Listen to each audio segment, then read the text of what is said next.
नमस्कार प्रभाती किचन रे आपण समस्त को मो तरफ अनेक अनेक स्वागत। आज आम बनैबा ओडिशा फेमस माछ बेसर जोटा अति सहज सहित अति स्वादिष्ट थाए मध्य।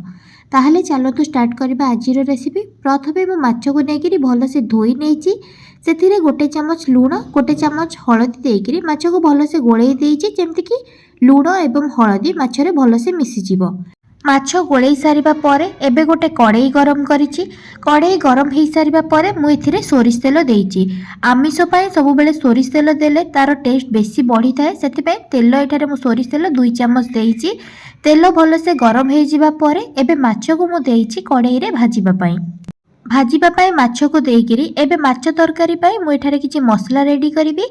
सेति पय गोटे मिक्सर रे मु एठारे 2 चम्मच सोरिष देइछि। सोरिष को नेकिरी प्रथमे मु बाटी नेइछि। एठी मु जो सोरिष को नहीं बाटुची प्रथमे मु एथिरे पानी न देइकिरी प्रथमे मु एठी गुंड करि नउची। गुंड टिके हेइ जिबा परे मु एठारे पानी देइकिरी बाटी देले सोरिषटा भल से बाटी हेइ जिवो।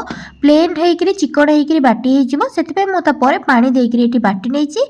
बाटी हेइ जिबा परे मु एबे गोटे जागा रे रखी देइकिरी सेही मिक्सर रे एबे रसुण 10 रु 12 टी रसुण अदा गोटे खंड ताको काटी नेइची। एबे गोटे मीडियम साइज रो पियाज को काटिकिरी देई देइची। ता संगरे लंका 3टी देइकिरी एबे मु ताको मध्ये बाटी नउची। आपण जदि बेसी राग चाहिबे ताहले लंका अधिका देई पारिबे, नहले कम चाहिए मध्ये कम देई पारिबे।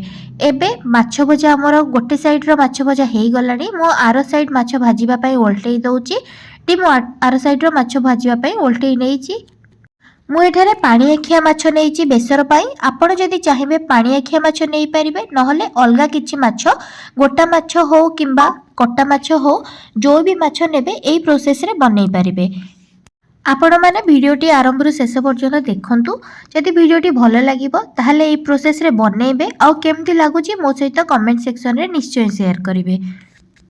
एठारे माछ भजा होउथिबा टाइम रे मु एबे टमाटो को मध्ये बाटी नेबी। सेति पय मु एठारे गोटे बड़ साइज रो टमाटो नेइची ताको काटी नेइची। काटी नेइकिरी मिक्सर रे देइकिरी ताको बाटी नेइची। टमाटो बाटी ही सारिबा परे मु एबे टमाटो को गोटे जागा रे रखी देइची। टमाटो रखी सारिबा परे एठी देखंतु एतिकी सामग्री मु नेइची माछ बेसर बनेबा पई। टमाटो बटा बेसर ता सहित अदा रसुण पियाज रो बटा एई आउ किछि गुंड मसला नेइची। एबे देखंतु माछ भजा मोर हेई गलानी। माछ भजा हेई जिबा परे मु माछ को काढिकिरी गोटे प्लेट रे रखी नेइची। एटारे माछ को काढी सारिबा परे एबे सेई कड़ाई रे मु किछि गोटा मसला देबी।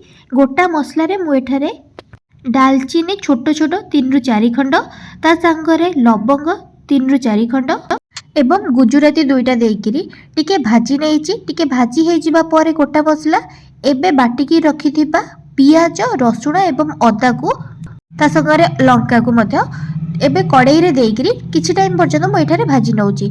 2 रु 3 मिनिट पर्यंत मु एठी भाजी नेबी। भाजी नबा परे एबे मु एठारे किछि मसला देबी जोथरे कि गोटे चमच लूण गोटे चमच हळदी आधा चमच लंका गुंड आधा चमच जीरा गुंड आधा चमच धनिया गुंड देइकिरी मु एठारे टिके गोळेई नउची। तापरे टिके पानी देइकिरी मसला कसिबा पई मु एठारे टिके पानी देइकिरी आउ किछि टाइम पर्यंत 2 रु 3 मिनिट पर्यंत एठी गोळेई नउची। 2 रु 3 मिनिट गोळेई सारिबा परे एबे मु बाटिकी रखिथिबा टमाटो को मध्ये मु मसला रे देइची। मसला को देइकिरी आउ किछि टाइम पर्यंत मसला को कसी नउची। एठारे गैस को मु स्लो फ्लेम रे रखिची। स्लो फ्लेम रे रखिकिरी मसला को बेसी टाइम पर्यंत कसिले मसला भल से कसी हेबा सहित तरकारी टेस्ट मध्ये भल आसी थाए। एठी मसला को मु आउ 8 रु 10 मिनिट पर्यंत मु एठारे मसला को कसी नउची। आपण माने वीडियोटी आरंभ रु शेष पर्यंत देखंतु। जदि वीडियोटी भल लागिबो ताहले लाइक सहित शेयर करनेबे। आ जदि मो चैनल ले नुआ थिबे ताहले सब्सक्राइब करिनेबे। सब्सक्राइब करबा सहित पाखरे थिबा छोटो बेल आइकन को क्लिक कर देबे, जहा द्वारा मु नेक्स्ट जहा भी वीडियो अपलोड करिवि ताहार नोटिफिकेशन आपण पाखरे पहुंची परिबो। एठी मसला 8 रु 10 मिनिट मु आ कसी नेला परे एबे मु बाटिकी रखिथिबा सोरिष मसला को देइची। सोरिष मसला को कड़ाई रे देइकरी आउ किछि टाइम मसला को एठारे मु कसी नउची। मने रखिबे सोरिष मसला को बेसी कसीबार नाही। आमे ऑलरेडी मसला को कसी सारिचे। सोरिष मसला दबा परे 2 रु 3 मिनिट कसी सारिबा परे आमे पानी देई दबा, नहले सोरिष मसला पिता हेइ जिबार संभावना थाए। एठारे मु पानी गोटे ग्लास पानी देई देइची। पानी देइकरी मसला को भल से मु एठारे गोळेई नेइची पानी सहित। गोलई सारिबा परे तरकारी को 2 रु 3 मिनिट पर्यंत मु छाड़ी देइची जेमति तरकारीटा टिके फुटी जिबा पई।